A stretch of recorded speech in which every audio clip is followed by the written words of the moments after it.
विद्यार्थियों नमस्कार। हमारे यूट्यूब चैनल आकृष्ट स्टडी पॉइंट पर आपका स्वागत है। आज हम अभ्यास 1.3 के ऊपर बात करेंगे। इससे पहले अभ्यास 1.2, 1.1 के सभी प्रश्न A to Z प्रश्न आपके सॉल्व करवाए गए हैं। अगर उनसे संबंधित कोई भी वीडियो आप प्राप्त करना चाहते हैं तो आप हमारी प्लेलिस्ट में जाकर देख सकते हैं। कक्षा 10 गणित आप बालाजी प्रकाशन सर्च करेंगे, आपको मिल भी जाएंगी। चलते हैं हम क्वेश्चन नंबर 1 की ओर, जो 1.3 का है। क्वेश्चन क्या कह रहा है देखते हैं। कह रहा है जांचिए कि, क्या कह रहा है, जांचिए कि पाई एक परिमेय संख्या है या अपरिमेय संख्या। देखिए, आपको पाई एक परिमेय है कि अपरिमेय है हमने कई बार वीडियोज में बता रखी हैं, लेकिन फिर भी यहाँ पर क्वेश्चन आ गया है तो इसका सॉल्यूशन ज़रूर हम आपको देंगे। चूँकि पाई के लिए आपको ये पता होना चाहिए कि जो पाई होता है वो एक प्रकार से इसका एक फार्मूला होता है। जैसे कोई वृत्त बना हो, मान लीजिए वैसे टेढ़ा मेढ़ा बन गया, ये वृत्त अगर बना हो तो इस वृत्त में जो इसकी किनारे की लंबाई होती है, मीन्स इसको हम क्या कह सकते हैं, परिमाप। परिमाप का मतलब चारों ओर बाहर का माप ही परिमाप होता है। तो इसकी जो ये लंबाई होती है ये ऊपर रखते हैं और इसका जो केंद्र से होती हुई ये व्यास जाती है इसको नीचे रखते हैं और इसके डिवाइडेशन को, मीन्स इसके भागफल को ही पाई की वैल्यू माना जाता है।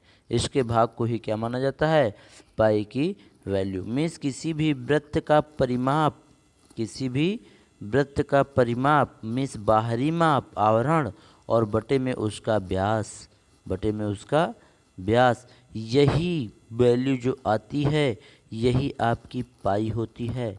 मुख्यतः यही होती है।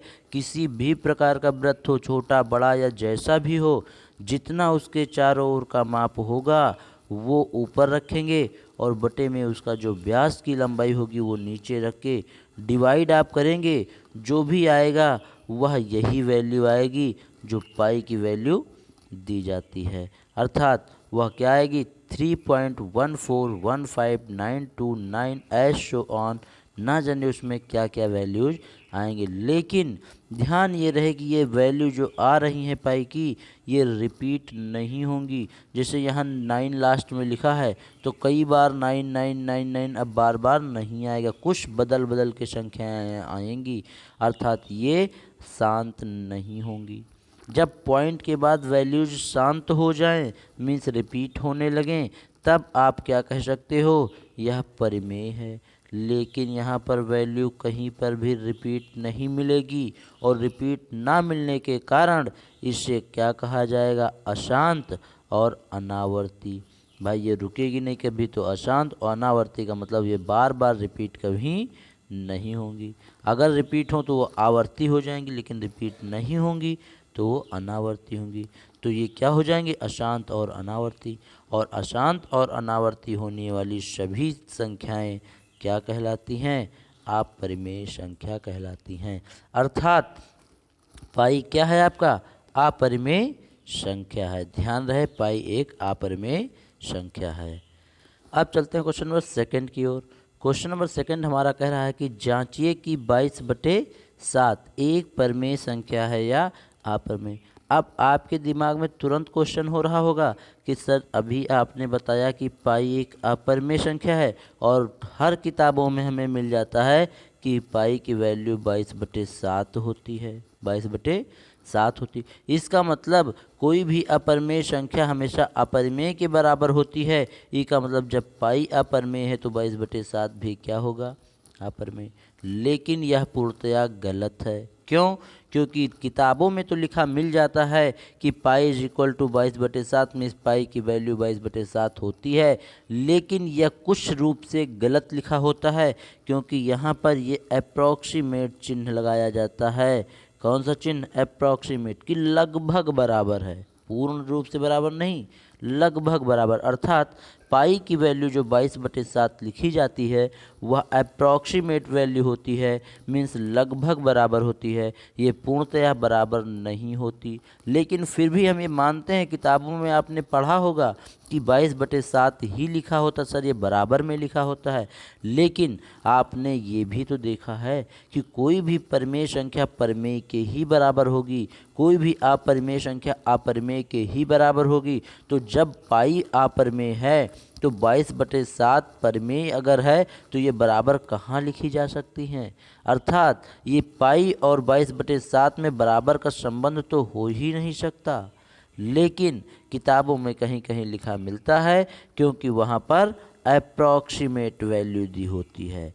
ऐसा अच्छा क्यों दिया होता है? क्योंकि पाई की वैल्यू जो होती है 3.14 कुछ ऐसे करके S1 आती है। लेकिन जब इससे 7 से आप 22 को डिवाइड करोगे तो भी आपको 3.14 ही मिलेगा और इसके S1 आगे आता जाएगा। लेकिन ये पॉइंट के 2 अंकों तक सेम मिलने के कारण इसे अप्रॉक्सीमेट वैल्यू से बराबर लिख दिया जाता है। लेकिन इसमें होता क्या है, 22/7 को जब आप डिवाइड करोगे तो इसमें कुछ रिपीटेशन मिल जाएगा, या फिर कहीं पर कुछ निश्चित अंकों के बाद, पॉइंट के कुछ निश्चित अंकों के बाद वह वैल्यू पूर्ण रूप से कट जाएगी। अर्थात ये 22/7 क्या हो जाएगी जब एक पूर्ण रूप से कट जाती है, इसका मतलब ये हुआ कि यह एक परिमेय संख्या। और दूसरी बात भी, ये 22/7 रूप में लिखा है और 22/7 को हम p/q बोल सकते हैं, और p/q के रूप में कोई चीज़ अगर लिखी है तो वो परिमेय संख्या होती है।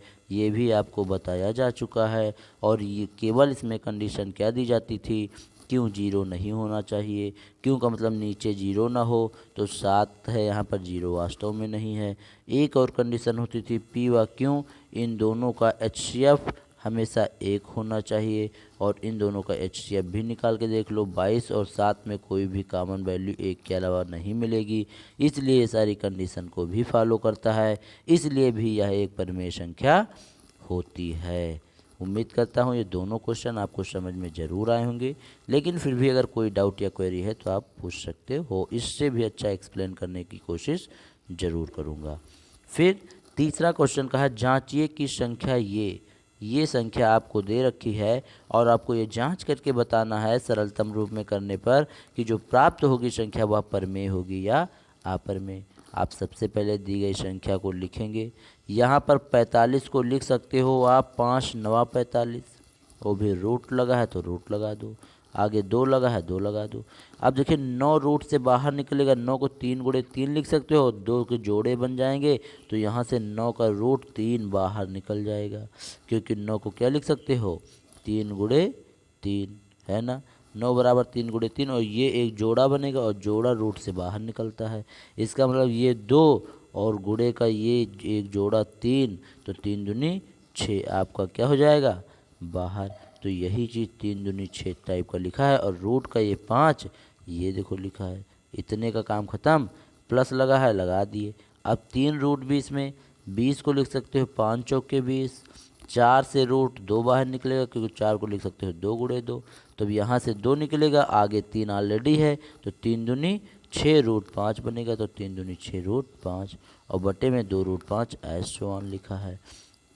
अब करेंगे क्या, सबसे इम्पोर्टेंट बात क्या है कि यहाँ पर हम करेंगे क्या, सबको अलग अलग, मतलब ये 2 रूट 5 इसके साथ एक बार भेज दिए, प्लस के बाद एक बार इसके साथ अलग अलग कर दिए। यहाँ से रूट से 5 ख़त्म, 2 से 2 ख़त्म, ये 2 रूट 5 से 2 रूट 5 ख़त्म, केवल यहाँ पर 3 बचा और यहाँ पर 3, और 3 को जब आप जोड़ोगे तो क्या हो जाएगा 6, और यही आपका आंसर होगा। और 6 आपको पता है एक परिमेय संख्या होती है, अतः जो हमें इसका सॉल्यूशन प्राप्त होगा वह क्या होगा, एक प्रकार से परिमेय संख्या होगी। अब चलते हैं क्वेश्चन नंबर 4 की ओर। क्वेश्चन नंबर 4 कहता है कि 14,753 बटे का 1250 का दशमलव प्रसार दशमलव के कितने स्थानों बाद स्थगित होगा।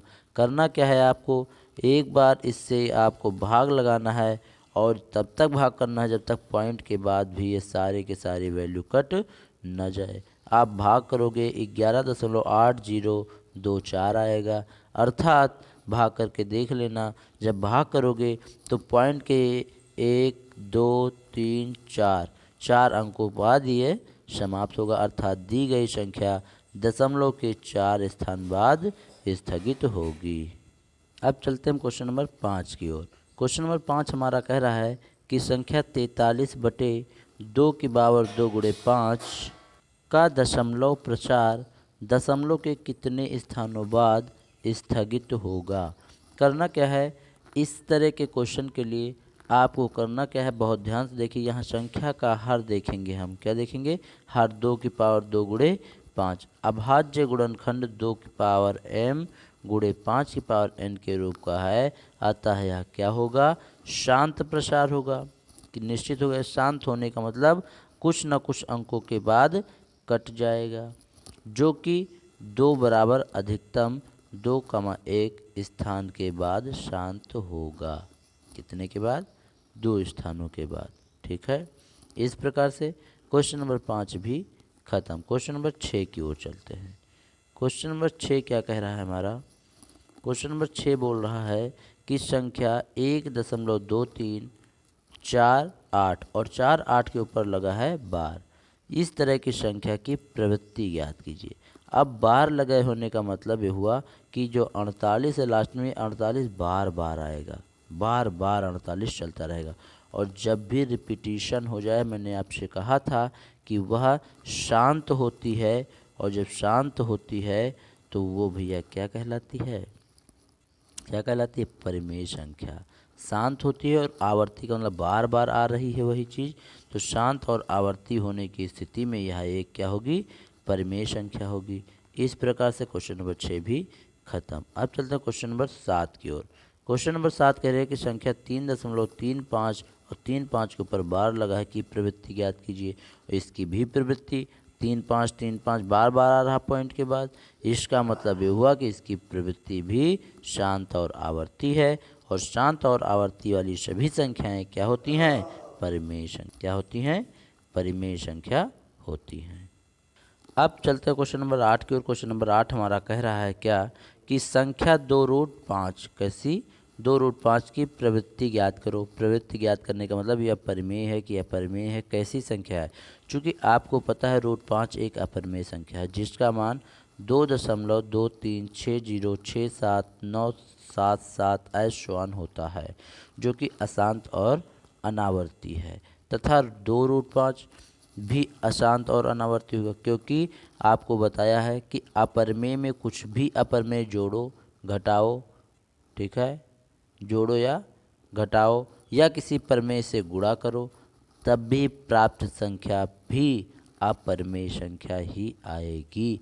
अर्थात √5 अपरमेय है और उसमें 2 परमेय है, परमेय में अपरमेय का मल्टीप्लाई करोगे तो हमेशा अपरमेय ही मिलेगा, इसीलिए ये पूरी संख्या अपरमेय संख्या होगी। इस प्रकार क्वेश्चन नंबर 8 भी खत्म। चलते हैं क्वेश्चन नंबर 9 की ओर। क्वेश्चन नंबर 9 कह रहा है, एक अशून्य परमेय संख्या तथा अपरमेय संख्या की गुणा की प्रवृत्ति ज्ञात कीजिए। अभी हमने बताया कि अशून्य का मतलब शून्य ना हो बस, तो एक परमेय लो और एक अपरमेय लो, इनकी गुणा हमेशा क्या होगी, अपरमेय। क्यों, क्योंकि परमेय में अपरमेय को जोड़ोगे तो हमेशा क्या, गुणा करोगे तो हमेशा अपरमेय संख्या ही प्राप्त होगी। ठीक है, तथा अपरमेय संख्या है, परंतु 2√5 एक अपरमेय संख्या है। ठीक है, 2 और √5 अलग अलग देखा जाए तो 2 परमेय है तथा √5 एक अपरमेय है, परंतु इनका गुणनफल हमेशा अपरमेय आता है। इस प्रकार क्वेश्चन नंबर 9 भी खत्म। चलते हैं क्वेश्चन नंबर 10 की ओर। क्वेश्चन नंबर 10 हमारा कह रहा है, किसी संख्या p/q के रूप में q द्वारा संतुष्ट होने वाला वह प्रतिबंध ज्ञात कीजिए जिसके लिए इसका दशमलव प्रसार शांत हो। दशमलव प्रसार क्या हो, शांत हो। तो q के लिए पूछा जाए तो q का मतलब नीचे जो होना चाहिए 2 की घात m और गुणे 5 की घात n। अगर इस टाइप का नीचे बन रहा है, इसका मतलब इसका दशमलव प्रसार हमेशा का हमेशा शांत होगा। ध्यान रहे, इसीलिए प्रसार शांत जब होगा जब क्यों के अभाज्य गुणनखंड 2 की घात m और 5 की घात n के रूप का हो। मतलब नीचे जो p बटे क्यू के मतलब नीचे जो होगा वो इस टाइप का होना चाहिए, तभी प्रसार क्या होगा, शांत होगा। अब चलते हैं क्वेश्चन नंबर 11 की ओर। क्वेश्चन नंबर 11 कह रहा है संख्या 441 बटे 2 की पावर 2 गुणे 5 की पावर 7 गुणे 7 की पावर 2 का दशमलव प्रसार शांत है या अशांत। अभी हमने बताया अगर इस रूप का हो तब तो वह शांत होगा, अन्यथा अशांत होगा। तो यह इतना तो इस रूप का है, लेकिन इसमें साथ में 7 वाला टर्म भी है, इसलिए यह अशांत होगा, शांत नहीं होगा। चूंकि दी हुई संख्या ये है, चूंकि हर इस रूप के रूप का नहीं है, इसलिए इसका दशमलव प्रसार अशांत होगा। क्वेश्चन नंबर 11 भी खत्म। चलते हैं क्वेश्चन नंबर 12 की ओर। क्वेश्चन नंबर 12 हमारा कह रहा है सिद्ध कीजिए कि दो अपरिमेय संख्याएं 7 प्लस रूट 5 व 7 माइनस रूट 5 का योग तथा गुणनफल परिमेय संख्याएं हैं। योग करोगे तो भैया ये कट जाएगा, साथ साथ जोड़ लोगे 14 आ जाएगा। और जब इसका गुणनफल करोगे तब होगा क्या भैया, A plus B A minus B के सूत्र से A square means 7 × 7 = 49 minus B square मतलब 5, 49 से 5 घटाओगे 44। और ये दोनों संख्याएं क्या हैं, परमेय हैं। अतः 44 भी एक परमेय संख्या है और 14 भी, अर्थात परमेय संख्याओं का गुणनफल भी एक परमेय संख्या होगी। इस प्रकार से क्वेश्चन नंबर 12 भी खत्म। चलते हैं क्वेश्चन नंबर 13 की ओर। क्वेश्चन नंबर 13 कह रहा है कि संख्या 0.32 और 32 के ऊपर बार लगा है को इसके सरलतम रूप में लिखो। ध्यान नहीं रहे बाबू, इसको मान लेंगे हम x है, मीन्स x बराबर 0.32 मानेंगे, इसके ऊपर लगा है बार। ऐसी स्थिति में करेंगे क्या हम, एक बार इसको क्या करते हैं भैया, एक बार चाहें अगर हम तो लिख सकते हैं यहाँ पर 100 से गुणा कर लें तो ये 100x बन जाएगा बराबर। अच्छा 100 से क्यों कर रहे हैं, जितने अंकों पर बार लगा हो उससे पहले पॉइंट होना चाहिए, उससे पहले पॉइंट है। जिस समय बार वाली संख्या से पहले पॉइंट हो तब जितनी संख्याओं पर बार लगा है उतनी संख्याओं का मतलब उतने जीरो लगे हों, उतने से गुणा कर लो। तो मतलब 1 2 जीरो, मतलब 100 से गुणा दोनों पक्षों में करो। तो यहाँ 1 था तो 100 से किए 100x हुआ, और यहाँ पर 100 से करेंगे तो ये 32.32 और इसके बाद पुनः बार आ जाएगा, क्योंकि 32 का मतलब ये हुआ ये 32 32 32 32 बार बार चलेगा, और पॉइंट अगर 2 अंक खसकेगा भी तो 32 दशमलव हो जाएगा। फिर इसे अब इससे इसको घटा दो, इसे समीकरण 1 मानो, इसे 2 मानो, 2 से 1 को घटाओ, इससे इसको घटाओगे बनेगा 99x, और ये बन जाएगा सिर्फ और सिर्फ 32। अब x की वैल्यू पूछो तो 32/99 आपकी हो जाएगी आंसर। ठीक है, चलते हैं देखते हैं आंसर कितना आ रहा आगे। देखिए यहाँ पर भी 32/99 ही आ रहा है। इस प्रकार से क्वेश्चन नंबर 13 भी ख़त्म। या चाहो अगर आप इस तरह भी डायरेक्ट करना चाहो तो ये भी कर सकते हो कि जैसे आपको बस क्वेश्चन में दिया था कि 32 के ऊपर बार और पॉइंट पहले लगा, इसका सरलतम रूप लिखना चाहो तो इसके नीचे कुछ नहीं 1 होता है, और यहाँ से पॉइंट हटाओ और ये बार वाला सिस्टम जब हटाओगे तब यहाँ 2 जीरो लगा दो, बस यही आंसर। जैसे मान लो 3.69 लिखा है, पॉइंट बार लगा है, और कहें इसका सरलतम रूप बताओ तो इसके नीचे कुछ नहीं 1 होता है, यहाँ से पॉइंट हटाओ और नीचे करो क्या 2 जीरो लगा दो, अर्थात 69/100 तुम्हारा आंसर होगा। लेकिन यहीं पर एक कॉन्सेप्ट और है, वो क्या है सर आप पूछना चाहोगे। एक कॉन्सेप्ट ये है कि अगर मान लीजिए पॉइंट लगा है और आपके पास क्या लिखा है, आपके पास 0 3 2 और इसके ऊपर बार लगा है, इस स्थिति में क्या करोगे आप पहले 1.10 से गुणा करके यहाँ लाओगे, 10 से गुणा करके 1 पॉइंट यहाँ पहुँचाओगे, तब ऐसा कर सकते हो। समझ में आई बात। तो इस प्रकार से क्वेश्चन नंबर 13 भी खत्म। अब चलते हैं क्वेश्चन नंबर 14 की ओर। क्वेश्चन नंबर 14 कह रहा है बिना लंबी विभाजन प्रक्रिया के सिद्ध कीजिए कि निम्न में से प्रत्येक परमेय संख्या का प्रसार शांत होगा। प्रसार शांत होने के लिए अभी बताया कि जो क्यों के रूप में नीचे होता है इसको 2 की घात m और 5 की घात n टाइप का बनाना है। अगर इस टाइप का बन जाए तो भाग नहीं करना, ऐसे बता सकते हो आप कि इसका प्रसार शांत है या नहीं। अगर इस टाइप का नहीं बना तो नहीं है, और अगर इस टाइप का बन गया तो प्रसार शांत है। तो 1000 को करके देखा 1000 का किया तो 2 की घात 3 5 की घात 3 बना। इसका मतलब इसका प्रसार क्या है, इस रूप का है, अर्थात यह शांत होगा। क्या होगा, शांत होगा। इसी प्रकार से क्वेश्चन नंबर सेकंड, इसका सेकंड पार्ट 33/50 वाला देखा। तो 33/50 वाले में क्या हुआ, 50 का करके देखा, 2 गुणे 5 की पावर 2 बना। ये भी 2 का मतलब 2 की पावर 1 है और गुणे 5 की पावर 2 है, ये भी इस टाइप का बन गया। इसका मतलब इसका भी प्रचार शांत होगा। अब क्वेश्चन नंबर इसका थर्ड पार्ट देखेंगे। इसका थर्ड पार्ट 13/3125 है। इसमें देखेंगे 5 3125 का मतलब 5 की पावर ये 5 है।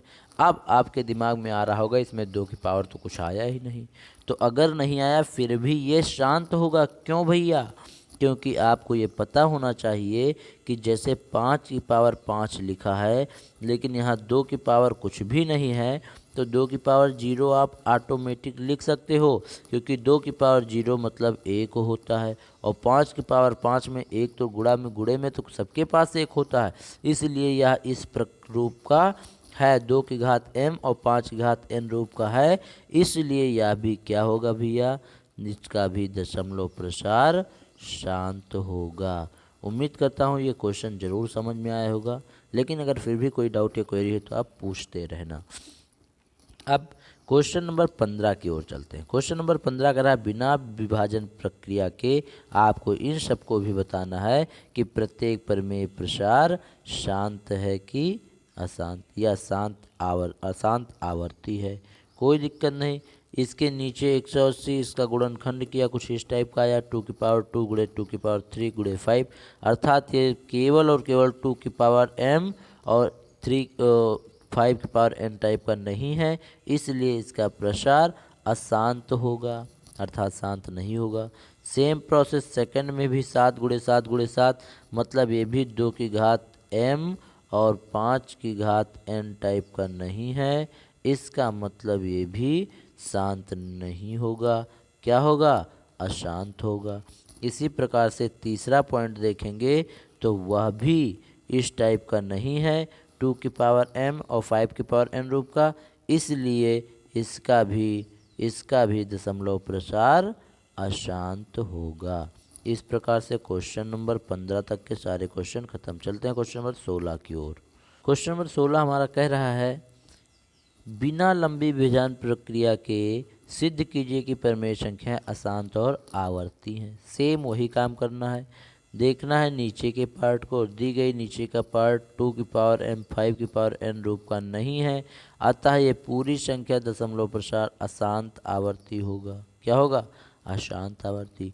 दी गई संख्या नीचे की, इसमें भी इस रूप की नहीं है, 5 की पावर n और 2 की पावर m के रूप की नहीं है, इसका मतलब ये पूरी संख्या भी दशमलव प्रसार अशांत और आवर्ती होगा। इस प्रकार से क्वेश्चन नंबर 16 भी खत्म। चलते हैं क्वेश्चन नंबर 17 और लास्ट यही शायद क्वेश्चन होगा आपके लिए। जांचिए कि ये प्रमेय है कि अप्रमेय। देखिए पॉइंट के 3 अंकों के बाद इसकी वैल्यू समाप्त हो गई, इसका मतलब ये क्या है, प्रमेय होगा। क्या होगा, प्रमेय। और दूसरी बात ये की गई कि यहाँ से पॉइंट हटाया, 3.245 से यहाँ से पॉइंट हटाया, नीचे 3 जीरो बढ़ाया और इसका गुणनखंड करके देखा, इस रूप का आया, 2 की घात m 5 की घात n रूप का, अर्थात इस रूप का होता है तो वो क्या होता है, शांत। और शांत वाली सभी संख्याएं क्या होती हैं, प्रमेय। शांत की जितनी भी संख्याएं होंगी वो क्या कहलाएंगी, प्रमेय संख्या। अब क्वेश्चन नंबर इसका सेकंड देख लेते हैं।